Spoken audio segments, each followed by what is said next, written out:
نحمده ونصلي على رسوله الكريم اما بعد فاعوذ بالله من الشيطان الرجيم بسم الله الرحمن الرحيم رب اشرح لي صدري ويسر لي امري واحلل عقدة من لساني يفقهوا قولي۔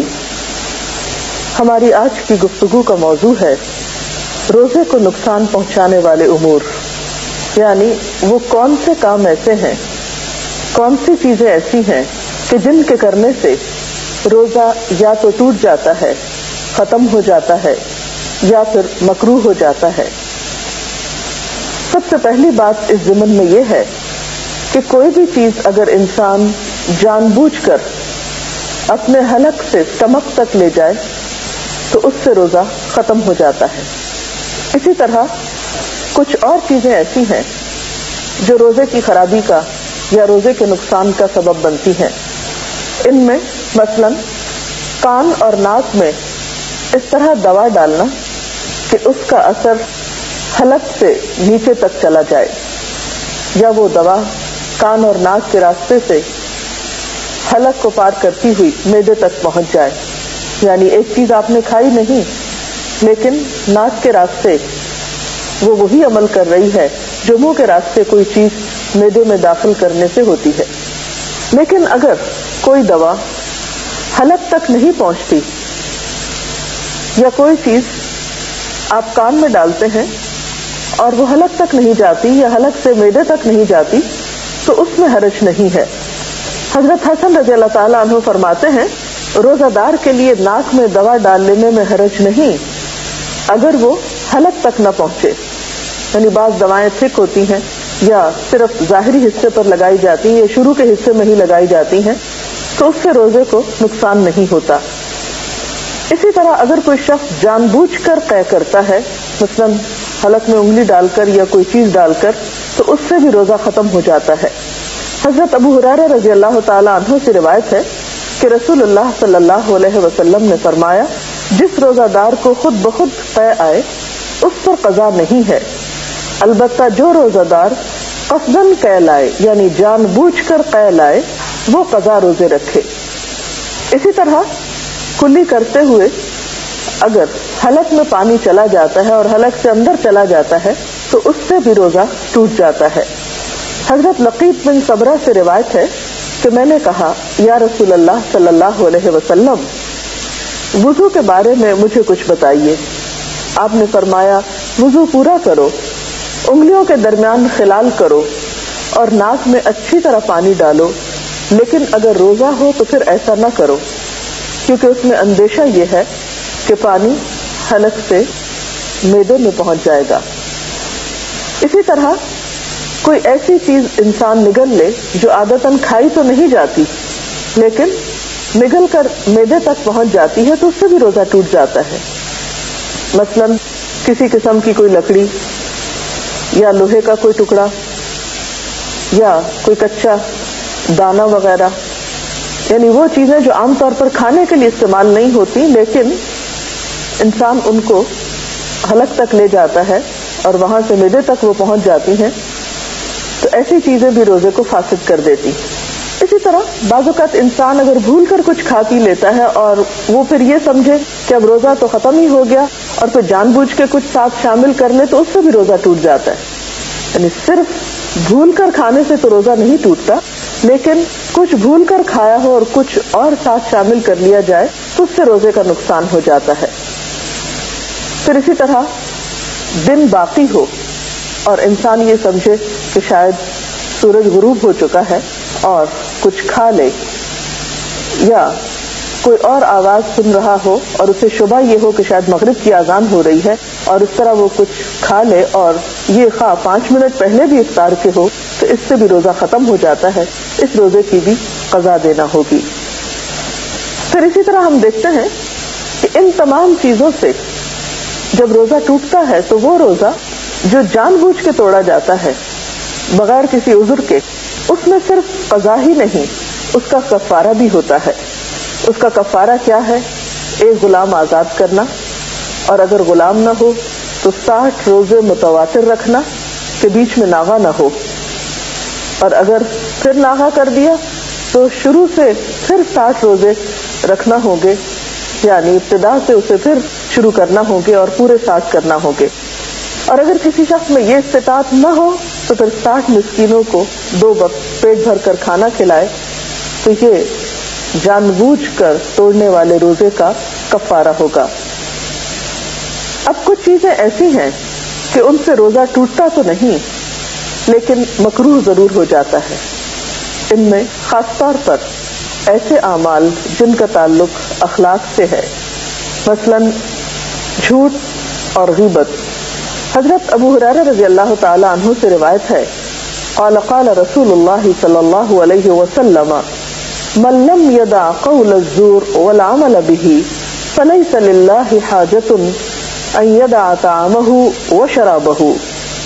حضرت ابو ہریرہ رضی اللہ تعالی عنہ سے روایت ہے کہ رسول اللہ صلی اللہ علیہ وسلم نے فرمایا، جو شخص روزہ رکھ کر جھوٹ بولنا اور اس پر عمل کرنا نہ چھوڑے تو اللہ تعالیٰ کو اس بات کی کوئی حاجت نہیں کہ وہ کھانا پینا چھوڑ دے. روزے میں لڑنا جھگڑنا، گالی دینا، خواہ وہ کسی انسان کو ہو یا کسی بے جان چیز کو، ایسی تمام چیزوں سے بھی روزہ مکروہ ہو جاتا ہے اور روزہ اپنا اجر و ثواب کھو بیٹھتا ہے.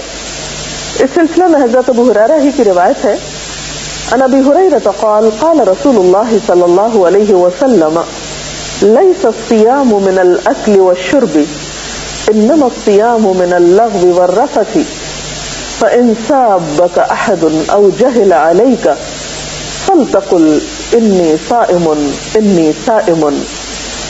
حضرت ابو ہریرہ رضی اللہ تعالی عنہ کہتے ہیں کہ رسول اللہ صلی اللہ علیہ وسلم نے فرمایا، روزہ کھانے پینے سے رکنے کا نام نہیں بلکہ بیہودہ اور فحش کاموں سے رکنے کا نام ہے. یعنی روزے کی اصل روح صرف کھانے پینے کا پرہیز نہیں بلکہ بیہودہ گفتگو سے پرہیز ہے، غلط کاموں سے بچنا ہے. لہذا اگر روزہ دار سے کوئی گالی گلوچ کرے یا جہالت سے پیش آئے، یعنی لڑائی جھگڑا کرے، تو اسے کہہ دینا چاہیے میں روزے سے ہوں، میں روزے سے ہوں. اگرچہ اس بات کا اہتمام رمضان میں بطور خاص کرنا چاہیے، لیکن عام دنوں میں بھی اہل ایمان کی صفت قرآن پاک میں جو بتائی گئی ہے وہ کیا ہے کہ وَإِذَا خَاطَبَهُمُ الْجَاهِلُونَ قَالُوا سَلَامًا، کہ جب کچھ لوگ ان سے جہالت برتتے ہیں، جاہل ان سے کلام کرتے ہیں تو وہ کہہ دیتے ہیں سلام ہو تم پر. تو اس سے پتہ چلتا ہے کہ روزے میں اصل تربیت جس چیز کی مقصود ہے وہ انسان کا اخلاق اور کردار ہے.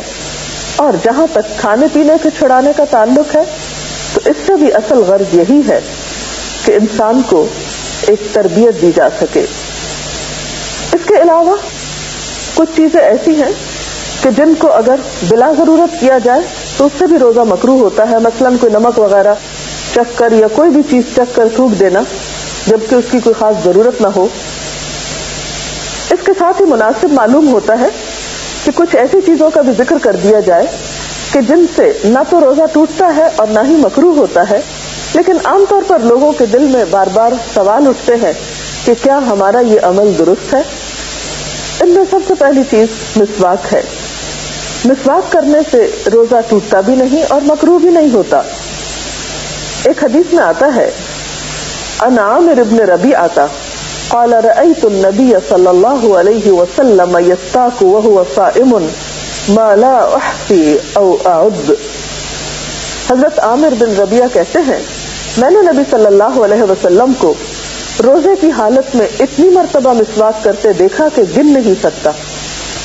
اس سے ایک اور خاص بات یہ پتہ چلتی ہے کہ روزے کی حالت میں بطور خاص اپنے منہ کی صفائی کا دھیان رکھنا چاہیے، کیونکہ روزے سے منہ میں ایک خاص بسام پیدا ہوتی ہے جو بعض اوقات دوسروں کے لیے تکلیف کا سبب ہو سکتی ہے. اسی لیے ہم دیکھتے ہیں کہ نبی صلی اللہ علیہ وسلم عام دنوں میں بھی مسواک کا بہت اہتمام کرتے لیکن روزے میں بطور خاص. اسی طرح آنکھوں میں سرما ڈالنے سے یا سر میں تیل لگانے سے بھی روزے پہ کچھ اثر نہیں پڑتا. قال ابن مسعود اذا كان صوم احدكم فليصبح دهينا مترجلا. حضرت عبداللہ بن مسعود فرماتے ہیں کہ جب تم میں سے کوئی روزہ دار ہو تو اسے تیل کنگھی کر لینا چاہیے، یعنی اپنی حالت سنوار کر رکھنا چاہیے۔ اسی طرح خوشبو سونگھنے سے، کوئی پرفیوم وغیرہ سے سونگھنے سے یا لگانے سے روزہ نہیں ٹوٹتا۔ گرمی، پیاس اور موسم کی شدت کی وجہ سے اگر کوئی شخص بار بار نہاتا ہے یا سر پہ پانی ڈالتا ہے تو اس سے بھی روزے پر اثر نہیں پڑتا۔ حضرت ابو بکر بن عبد الرحمن کہتے ہیں کہ نبی صلی اللہ علیہ وسلم کے صحابہ میں سے کسی نے کہا کہ میں نے آپ صلی اللہ علیہ وسلم کو دیکھا کہ آپ روزے میں گرمی یا پیاس کی وجہ سے سر پہ پانی بہا رہے تھے، اور آپ جانتے ہیں کہ عرب کی گرمی جو ہے وہ ہمارے ہاں کی گرمی سے بہت شدید ہوتی ہے اور گرمیوں کے روزے کافی سخت ہوتے ہیں۔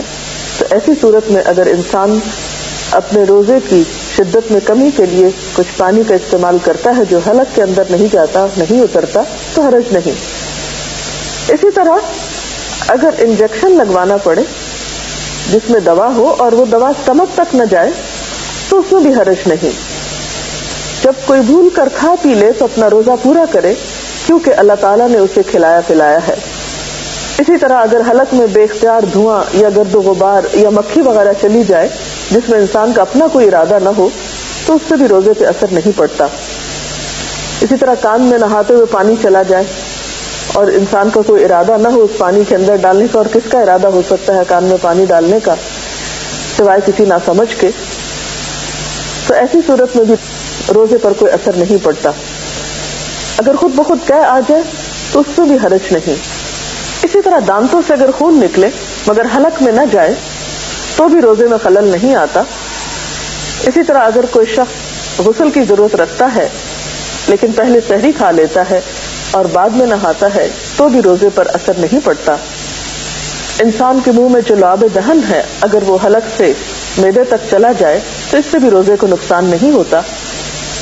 پشنے لگوانے کے بارے میں نبی صلی اللہ علیہ وسلم کا طرز عمل کچھ یوں پتہ چلتا ہے۔ بخاری کی روایت ہے، حضرت ابن عباس کہتے ہیں کہ آپ صلی اللہ علیہ وسلم نے روزے کی حالت میں پشنے لگوائے، اور پشنے کیا ہوتے ہیں کہ علاج کے طور پر سوئی سے یا بلیڈ سے یا اس طرح سے جسم کے حصے کا کچھ خون نکالا جاتا ہے جو کہتے ہیں کہ گندا خون ہوتا ہے اور اس کے نکالنے سے صحت ہوتی ہے، تو ایسے عمل سے بھی روزہ نہیں ٹوٹتا۔